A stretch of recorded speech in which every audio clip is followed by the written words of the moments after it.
अनीता, जाओ।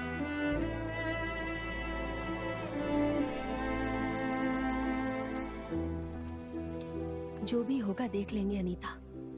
तुम हमेशा की तरह नॉर्मल घर जाओ। किसी से इस बारे में बताना मत। मुझे घर जाने में बहुत डर लग रहा है।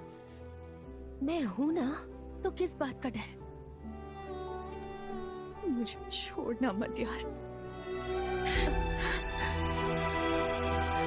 रो मत यार, मैं हूं ना।